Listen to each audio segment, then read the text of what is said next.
মৰমৰ ছাত্ৰ ছাত্ৰী আৰু বন্ধু বান্ধৱীসকল সকলোকে মই আন্তৰিক অভিনন্দন জনাইছোঁ এডুকেয়াৰ আসাম ইউটিউব চেনেললৈ।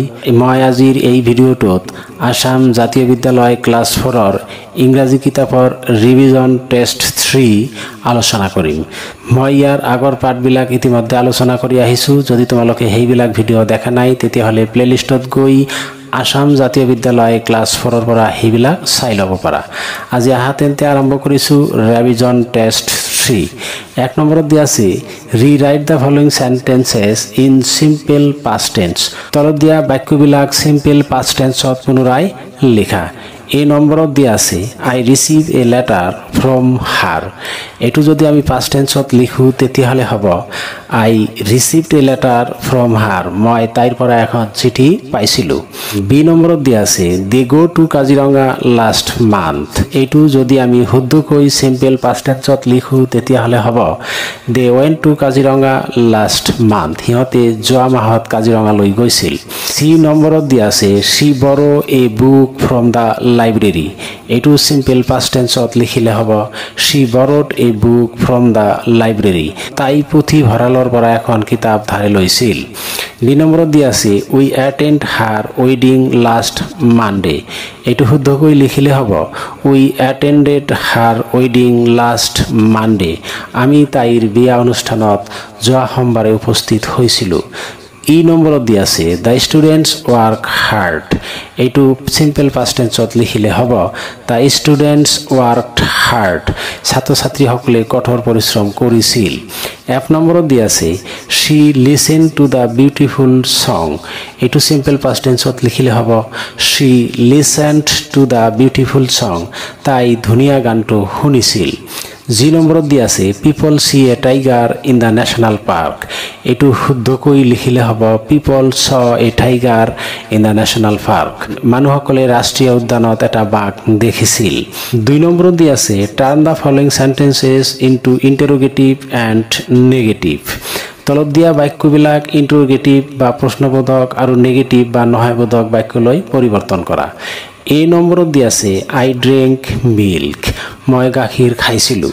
এইটো যদি আমি নেগেটিভ কৰোঁ তেতিয়াহ'লে হ'ব আই ডিড নট ড্ৰিংক মিল্ক। মই গাখীৰ খোৱা নাছিলোঁ। আৰু এইটো যদি ইণ্টাৰোগেটিভ কৰা যায় তেতিয়াহ'লে হ'ব ডিড আই ড্ৰিংক মিল্ক। মই গাখীৰ খাইছিলোঁনে? বি নম্বৰত দিয়া আছে the elephants played football in the circus. এইটো নেগেটিভ কৰিলে হ'ব the elephants did not play football in the circus. আৰু এইটো ইণ্টাৰোগেটিভ কৰিলে হ'ব did the elephants play football in the circus question mark. C নম্বৰত দিয়া আছে দ্য বেবী স্লেপ্ট। এইটো নেগেটিভ কৰিলে হ'ব the baby did not sleep. আৰু এইটো ইণ্টাৰোগেটিভ কৰিলে হ'ব did the baby sleep. D নম্বৰত দিয়া আছে শি ৰোড দ্য লেটাৰ। এইটো নেগেটিভ কৰিলে হ'ব she did not write the letter. আৰু এইটো ইণ্টাৰোগেটিভ কৰিলে হ'ব did she write the letter question mark. E নম্বৰত দিয়া আছে দে লিভড ইন কলকাতা। এইটো নেগেটিভ কৰিলে হ'ব they did not live in Kolkata. সিহঁতে কলকাতাত বাস কৰা নাছিল। আৰু এইটো ইণ্টাৰোগেটিভ কৰিলে হ'ব did they live in Kolkata. সিহঁতে কলকাতাত বাস কৰিছিলনে? এফ নম্বৰত দিয়া আছে এভৰিবডি ৱাচড দ্য ফিল্ম। প্ৰত্যেকজনে চিনেমাটো চাইছিল। এইটো নেগেটিভ কৰিলে হ'ব নবডি ৱাচড দ্য ফিল্ম। কোনেও চিনেমাটো চোৱা নাছিল। আৰু যদি এইটো আমি ইণ্টাৰোগেটিভ কৰোঁ তেতিয়াহ'লে হ'ব ডিড এনি ওৱান ৱাচ দ্য ফিল্ম। কোনোবাই চিনেমাখন চাইছিলনে? আৰু জি নম্বৰত দিয়া আছে the children sang the chorus.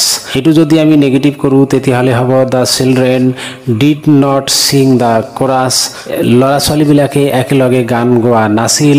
আৰু যদি এইটো আমি ইণ্টাৰোগেটিভ কৰোঁ তেতিয়াহ'লে হ'ব did the children sing the chorus. ল'ৰা ছোৱালীবিলাকে একেলগে গান গাইছিলনে? 3 নম্বৰত দিয়া আছে underline the conjunctions in the following sentences. তলত দিয়া বাক্যবিলাকৰ পৰা কনজাংচন শব্দবিলাক বা অব্যয় শব্দবিলাক বাছি উলিওৱা। You and I are good friends. এই সেন্টেন্সটোত এণ্ড শব্দটো হ'ল এটা কনজাংচন।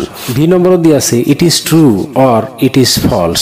এই সেন্টেন্সটোত অৰ শব্দটো এটা কনজাংশন ইয়াৰ তলত আষ্টনা হল সি নম্বৰত দিয়া আছে দে ওয়াৰ পুৰ বাট হেভি এই সেন্টেন্সটোত বাট অৰ্থাৎ কিন্তু শব্দটো এটা কনজাংশন ডি নম্বৰত দিয়া আছে উই ড্ৰেংক জুচ এণ্ড মিল্ক শেক এই সেন্টেন্সটোত এণ্ড শব্দটো এটা কনজাংশন ই নম্বৰত দিয়া আছে she was ill so she was absent এই সেন্টেন্সটোত so শব্দটো এটা কনজাংশন তার পিছত দিয়া আছে 4 নম্বৰত জয়েন দা ফলোইং সেন্টেন্সেস তলত দিয়া বাক্যবোৰ সংযুক্ত কৰা উইথ কনজাংশন ব্যৱহাৰ কৰি গিভেন ইন দা ব্ৰেকেটস যিবিলাক ব্ৰেকেটত দিয়া আছে এই নম্বৰত দিয়া আছে ব্ৰজেন ইজ টল ব্ৰজেন ওখ হিজ ব্ৰাদাৰ ইজ শৰ্ট তেওঁৰ ভায়েক চাপৰ বাট দি এই সেন্টেন্স দুটা জোড়া লগাব লাগে এটোৰ এনসাৰ হ'ব Brajen is tall but his brother is short Brajen ওখ কিন্তু তেওঁৰ ভায়েক চাপৰ বি নম্বৰত দিয়া আছে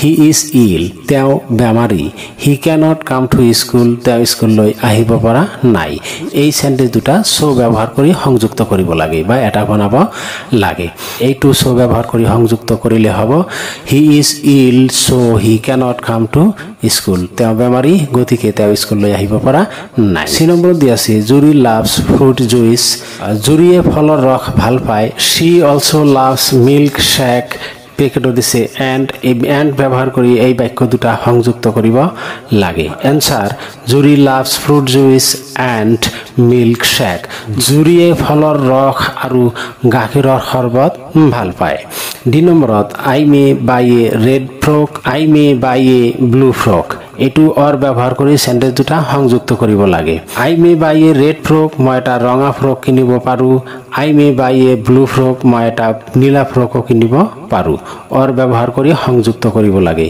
এই দুটা সেন্টেন্স সংযুক্ত কৰিলে হ'ব I may buy a red or a blue frock মই এটা ৰঙা নাইবা এটা নীলা চলা কিনিব পাৰো ই নম্বৰত দে ওন দা মেচ হিহতে খেলটো জিকিছে দে আৰ হেপি হিহত আনন্দিত হৈছে এই সেন্টেন্স দুটা বিকজ শব্দটো ব্যৱহাৰ কৰি সংযুক্ত কৰিব লাগে এই দুটা সংযুক্ত কৰিলে হ'ব they are happy because they won the match হিহতে আনন্দিত কাৰণ হিহতে খেলটোত জিকিছে এফ নম্বৰত my uncle loves me I know it মোৰ আঙ্কেলে মোক ভাল পায় মই এটু জানো দ্যাট ব্যবহাৰ কৰি এই দুটা সেন্টেন্স সংযুক্ত কৰিব লাগে এই দুটা সংযুক্ত কৰিলে হ'ব মাই uncle loves me that I know মোৰ আঙ্কেলে মোক ভাল পায় হেতু মই জানো আৰু 5 নম্বৰত দিয়া আছে ৰিৰাইট দা ফলোইং সেন্টেন্সেস তলত দিয়া বাক্যবিলাক পুনৰাই লিখা by using the appropriate interjection from the box বাক্সৰ পৰা শুদ্ধশনটো ব্যৱহাৰ কৰি বাক্যবিলাক